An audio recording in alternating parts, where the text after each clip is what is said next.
तो फ्रॉम की सीज़न 4 का एपिसोड 5 फाइनली आ चुका है। ये एपिसोड भाई बहुत ज़्यादा बढ़िया था, मतलब ये काफ़ी चीज़ों का आंसर भी थे, तो उसके साथ साथ ही एपिसोड बहुत ज़्यादा एंटरटेनिंग भी था। तो एपिसोड बहुत ज़्यादा बढ़िया था। तो इस एपिसोड की स्टार्टिंग होती है उस लेक ऑफ टीयर्स, मतलब जिसको ईथन समझ रहे होते हैं उस लेक से, जो कि लेक ऑफ टीयर्स होती है नहीं, जहाँ वहाँ पे इनको कुछ तो मिलता है लास्ट एपिसोड में, जो कि मैं तुम्हें पिछले वीडियो में बता चुका हूँ, जो कि स्केयर क्रो होगा, जो कि स्केयर क्रो निकलता है।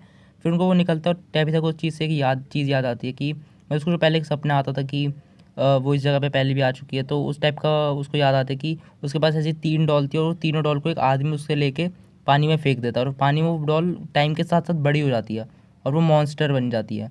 तो ये इसको टैबिथा को इसके बारे में याद आता है। खैर फिर इसके बाद वो सब लोग इस डॉल के अंदर जो है भाई इसके वो काट वाट के पत्थर डाल के इसको फेंक देता है पानी के अंदर। पर जब वो रात को अपने मतलब जो भी उनका हर्ट होता है, जो भी होता है, वहाँ पे आराम से बैठे होते हैं, फिर वहाँ पे वो जो डॉल्स होती है वो उन पर अटैक कर देती है, मतलब वो मॉन्स्टर डॉल जो भी है वो उन पर अटैक कर देती है और एक इंसान को मार भी देती है।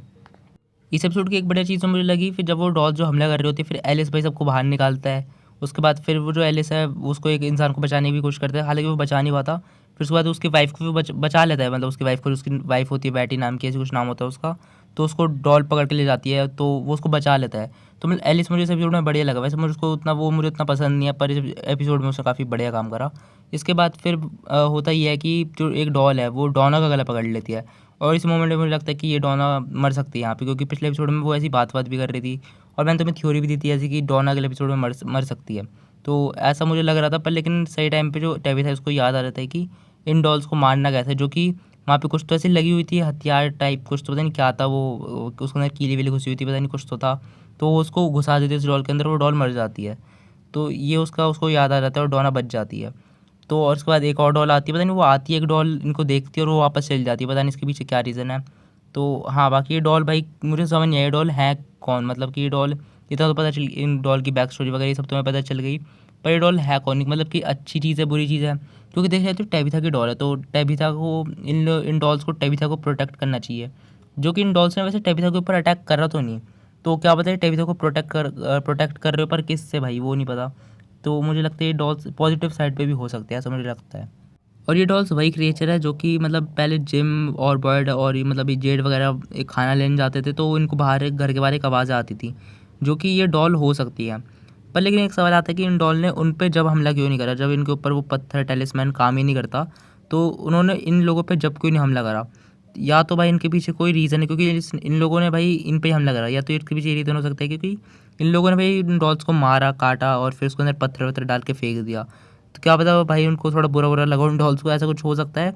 बाकी पता नहीं भाई इन लोगों ने इन लोगों पे हमला क्यों करा, बाकी इन्होंने जिम और कैनी पे तो हमला नहीं करा था उस टाइम। इसके बाद हमें जेड दिखाया जाता है, जो कि हमें जेड का फिर एक छोटा वर्जन भी दिखाया जाता है, जो कि जेड को बाकी सब चीज़ें बताता है। उसके बाद फिर हमें एक आँख वाला वर्जन दिखाया जाता है जेड का, जिसकी एक आँख फूटी हुई होती है। तो वो उसको जेड को खून भी ऑफर करता है, जिसको जेड पीता है। उसके बाद फिर उसको स्पाइडर्स चढ़ जाते हैं उसके ऊपर, ऐसा कुछ होता है। उसके बाद फिर उसको और चीज़ें पता चलती है, वो बच्चा उसको कहीं लेके जाता है जहाँ पे उसके सभी पुराने जन्म जैसे क्रिस्टोफर वगैरह सब, तो वो सब वायलिन बजा रहे होते हैं, और बच्चे उसको बताते हैं कि ये तो बस 4-5 तुम्हारे पुराने जन्म है, तुम बहुत बार यहाँ पे आ चुके हो, मतलब तुम बहुत बार आ चुके हो और बहुत बार फेल भी हो चुके हो। और जेड यहाँ पे एक चीज़ नोटिस करता है कि इन सबको भाई मॉन्स्टर्स ने नहीं मारा, जो मतलब जो भी उसके पुराने जन्म है उनको मॉन्स्टर्स ने नहीं मारा, इनको फिर किसने मारा है, तो वो इसको पूछता भी है। तो मतलब वो बताते कि इसको टाउन के लोगों ने मारा है, टाउन के लोग ही इसको ब्लेम करके मार देते हैं कि ये सब तुम्हारी वजह से हुआ है, तो हमेशा इसको टाउन के लोग ही मार देते हैं। और उसके बाद वो टैबिथा का भी पूछता है कि टैबिथा के साथ क्या होता है फिर हमेशा, तो वो बोलता है टैबिथा के साथ इससे भी ज़्यादा बुरा होता है। इसके बाद वो बच्चे ने कॉलोनी हाउस के बिल्कुल नीचे ले जाता है, कॉलोनी हाउस में जाता है और वहाँ बिल्कुल एक अंडरग्राउंड ले जाता है, और वहाँ से दिखाता है एक रास्ता जो कि उन मॉन्स्टर्स की गुफा तक जाता है। जो कि भाई ये मतलब काफ़ी सरप्राइज़ वाली बात है कि कॉलोनी हाउस के बिल्कुल नीचे से उन मॉन्स्टर्स की गुफा तक का रास्ता बना हुआ है। तो वहाँ पे वो जाता है और उसके बाद फिर वहाँ पे जाके देखता है कि उसको मॉन्स्टर वहाँ पे सभी पकड़ लेते हैं। उसके बाद वो मॉन्स्टर्स को भाई एक पकड़ के एक कुछ तो पत्थर के नीचे डाल देता है, कुछ तो वहाँ पे होता है, वो उसके नीचे उसको डाल देता है, मतलब ज़िंदा ही उसको एक कॉफिन टाइप में डाल देते हैं। और वहाँ पे जब वो उसको डाल देते हैं, वहाँ पे एक बच्चा बैठा होता है जो कि एंकुई कह रहा होता है, और जैसे ही वो जेड चिल्लाता है वैसे ही उसकी मतलब कुछ तो आँख खुल जाती है, मतलब उसको पता चलता है कि वो तो शेरिफ स्टेशन में था बहुत देर से, और ये सब वो नशे में देख रहा था। पर लेकिन ये सच था जो भी उसने देखा, क्योंकि उसको वो बोलता भी कि उसको अब सब यही पता चल चुका है आंसर कि वो कैसे घर जा सकता है, उन बच्चों को कैसे छुड़ा सकता है, जो कि ये एपिसोड 6-7 में रिवील करेंगे। पर लेकिन ये चीज़ इन लोगों ने बहुत ज़्यादा बढ़िया तरीके से दिखाई, मतलब एक सेकंड में भी बिल्कुल पता नहीं चला कि ये सब जेड के मतलब कुछ सपने वगैरह में हो रहा है। इसके बाद हमें जूली और रेंडार का सीन दिखाया जाता है, जो कि इस एपिसोड में लड़ रहे होते हैं कि इस बात पे कि रेंडाल कह रहा होता है अगर तुम इसी तरह करती रही ये सब तो तुम्हारी जान भी जा सकती है और इससे कुछ होगा वैसे भी है नहीं, मतलब वो उसने भी स्टोरी वॉक वाली चीज़ पे मानने से थोड़ा मना सा कर दिया कि इससे कुछ होगा नहीं। और जूली अभी भी इस पर थोड़ा भरोसा करती है इस चीज़ पे।